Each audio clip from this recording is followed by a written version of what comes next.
Igbos are seen as second-class citizens in this country? Well, whether they are or not, I don't feel so. It's not written on me. And that's why your ambition of wanting to be president, you still have that ambition. I still have the ambition. I'm competent to be president of Nigeria. Are you very competent?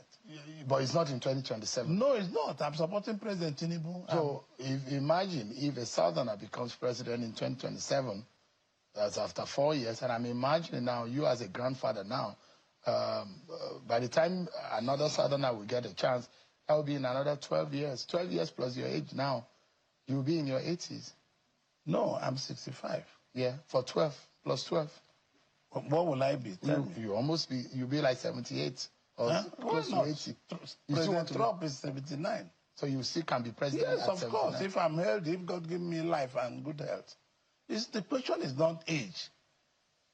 The question is competency. What is in my brain I need to deliver? It's not when or where. It is how ready you are. You think that the Igbos should support Peter Obi? Maybe the aspiration of an Igbo man. Let me be honest with you. I'm a member of APC, and I don't want to discuss Peter Obi. I've told you this before in this channel. I don't want to discuss Peter Obi for any reason. Not for anything, because I don't want to discuss him. You can ask me about the leader of my party, I will answer you.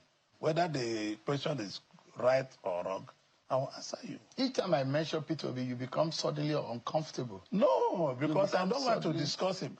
I've told you before, Sean. Yeah. Any day you want to discuss Peter Obi with me, give us 2 hours. You be in the model. Keep him there and keep me here. And we'll be able to sort it out. This is what I've told you. He wasn't even your generation of governor. He wasn't your class of governor.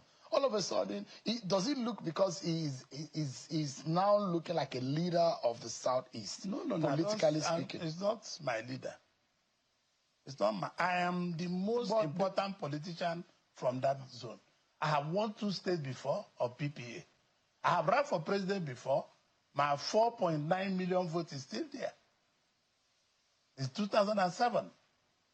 And we achieved a lot with PPA. We had ministers, we had ambassadors, we have all kinds of appointments with President Yaradua. And you cannot be telling me anybody can run for president. But what I want to tell you, I want you to discuss issues that concern. Because, I mean, Peter Obi seems to be the most popular Igbo man. No, why don't you politically speaking? No, you are making if you're a Labour Party, keep it to yourself. Who? You. I'm not a politician. No, listen to me. For the last time, let us arrange 2 weeks' time, put Peter Obi there and put me here. For what purpose? On any purpose you want us. Any question you ask me about. You Peter, get defensive. I will say I mention Peter Obi. No, I will say it is present. Is it because they are saying that Peter Obi might beat your party if you contest again? Let us be serious. Can you, if you don't want to get serious, I will remove my suit and rest here. Let us be serious. I don't want to discuss. So Peter Obi matter is not a serious matter? It's not a serious matter in my chapter. That is the truth. God forbid that Orji Kalu is Nigeria's president at any given point in time. But before I come to Orji Kalu, Peter Obi makes these politicians scared. He makes them jitter. Peter Obi makes them sit up, and every time his name comes up in the grand scheme of things and the discussions about defeating APC, you will see how they get agitated. Have you seen when Daniel Bwala is asked about Peter Obi? You see the way he reacts. When he asks Obaya or Nonu guys, see the way they react. Every time Peter Obi's name comes up, they're scared because Peter Obi makes them scared. Peter Obi makes them jitter. Peter Obi stands out of all these people. And they know they can't stand Peter Obi, politically speaking. Indeed, Peter Obi does make them uncomfortable.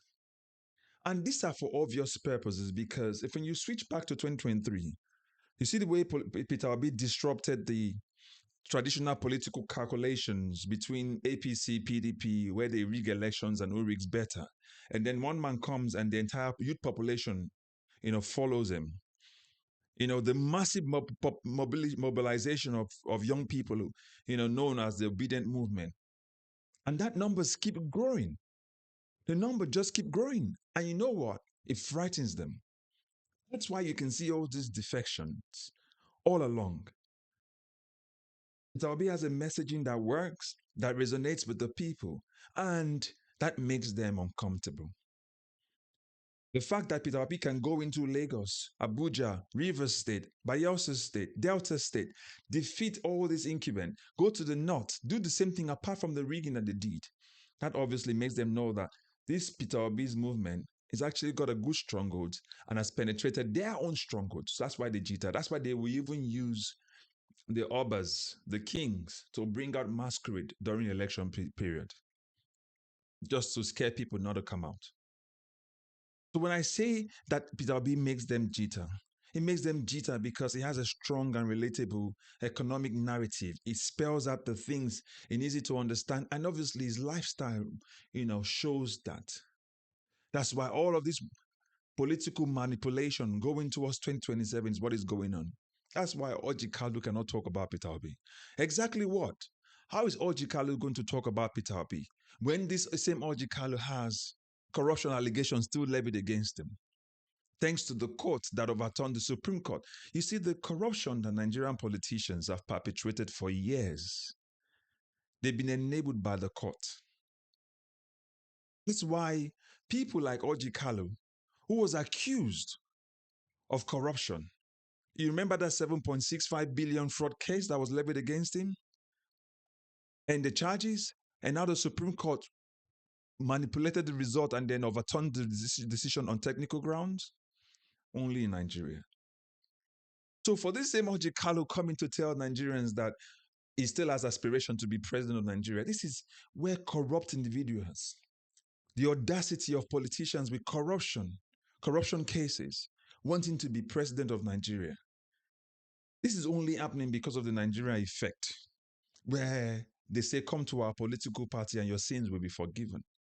That's exactly why Orji Kalu can say that he has the audacity to still say he wants to be president of Nigeria. As a matter of fact, the man should not even be a senator.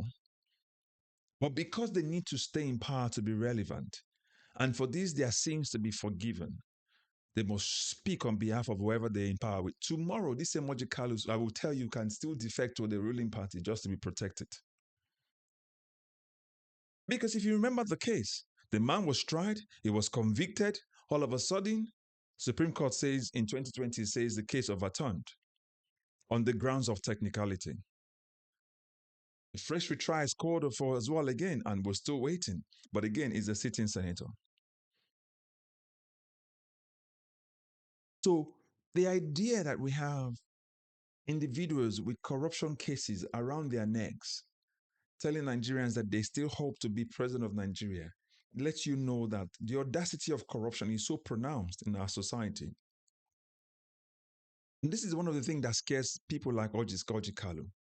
Peter Obi was governor for 8 years, just like he also was governor for 8 years. Peter Obi has left is not a senator, he's not been and he's not held any political office since left, but he's still more relevant than Uzor Kalu. That's why you can see him agitating that he's the most important senator from the southeastern region. Why? Because he understands that he does not have that same relevance and importance like Peter Obi. This is the problem with a system like ours, where individuals who have been charged with corruption, individuals who have been branded with the corruption tag, feels comfortable enough to tell the nation that they still want to be governors and presidents of Nigeria. See our president, case of corruption. Look at his minister, case of corruption. Our system breeds corruption. Nigeria rewards corruption. You remember when Ali Baba said that? Nigeria rewards corruption. Our system rewards corruption. These corrupt individuals, that's why they don't want the system to change, because the day the system changes, all those corrupt monies they've stolen, they will lose them. So I say, again, God forbid that Uzor Orji Kalu's aspiration of wanting to be president of Nigeria is fulfilled. God forbid it. We've passed that stage. We've come into that stage of accountability where we want politicians to be accountable to us, not the other way around. We must change that mindset. So that's what I'm saying. Peter Obi stands out above all these guys. Peter Obi on the free and fair election defeats Bola Tinubu 100%. on a free and fair election defeats Atiku Abubakar 100%. Peter Obi has the biggest voting bloc in Nigeria. As it stands right now, he has the biggest voting bloc, if not across Africa, as it stands right now. The man has the youth behind him. But the only thing these politicians can survive on is on a system that is rigged, a system that is corrupt, a system that maintains the status quo that says that because you're a governor, it is guaranteed that you'll do another 4 years. Or because you're the president, it is guaranteed. Because they know the system is already rigged and they can just write the result even before the announcement. As they're doing all this political manipulation, I want to let you guys understand this. As they're doing this political manipulation, defection, Tinubu's daughter going to Edo State to go and see how we can subvert the system so that when it comes to 2027, they will now threaten those market women that they must come out and campaign for Tinubu like they did in Lagos, that if they don't do that, they would shut their shops. You see the same style? The same way they're doing all of these things, the same way they're already working out the amount of election results they will get from the south, the west, the north, and the east, and the ones they will distribute to the other contestant to make sure that Bola Tinubu wins. It's exactly the same thing. They did that in Rivers State, they did that in Delta State, they did that in Bayelsa State, they did that in Lagos State, they did that in Abuja. All those places that Peter Obi won, they knew how they distributed the votes just to make sure that the margin stands out for Bola Tinubu. And I guarantee you that this same process is already going on. That's why you see this massive defection. That's why you see this infiltration into different places, into the marketplaces, because they need to force the people to come out and vote for. They're not interested in Nigeria working, because if Nigeria works, all these guys will be out of the business. Business to them, politics is business. They invest their corrupt money into politics, they get the money back in tenfold, and the Nigerian man will suffer. That's why I keep telling all of you, stop taking these people's money. Even if you take their money, make sure you don't vote for them. You will still suffer the insecurity. You will still suffer the lack of food. You will still suffer the heavy tax these people are bringing on you. So I ask you, if somebody were to ask you, what has changed positively for Nigerians since 2023 when Tinubu became president or was announced president? Absolutely nothing. Our lives have gotten worse. Well, something has changed, but the lives of Nigerians have gotten worse. Why? Because few individuals have decided to actually, destroy the system for their own personal gratification. So again, like I said from the beginning, Peter Obi scares them. Peter Obi scares the APC. Peter Obi 1-1 defeats Orji Kalu. 1-1. Look at Obi's case. Nobody can say you're corrupt. Look at Orji Kalu's case. Been to court, convicted, overturned by Supreme Court on the grounds of technicality. In any other free and working society where the judiciary works, Orji Kalu will still be in prison. But you can see most of all these political corruption cases end up being tossed out because of Supreme Court judicial technical rulings. And I'm guessing that's exactly what's going to happen with Yahya Bello. Nigeria encourages corruption. Nigeria rewards corruption. And that's why we still have Orji Kalu still sitting there and saying that he wants to become president of Nigeria. Nigeria rewards corruption. If not, we will never have a Tinubu as our president. We will never have a minister who will forge a certificate to become our minister. We will never have the likes of Akpabio or Shomole, people who are ineffective and unproductive to become lawmakers. How are they going to make laws when they're rigging the system? Nigeria can never get better on the backs of these guys. That's why we must change them. That's why I keep telling you, share this content, like it, subscribe to it. If you've not done so, click on the notification icon because we need that so you get notified when new content are released. But don't forget, subscribe. I will catch you in the next video. As always, God bless you. But put your comment in the comment section. Let us know what you think. Bye-bye for now.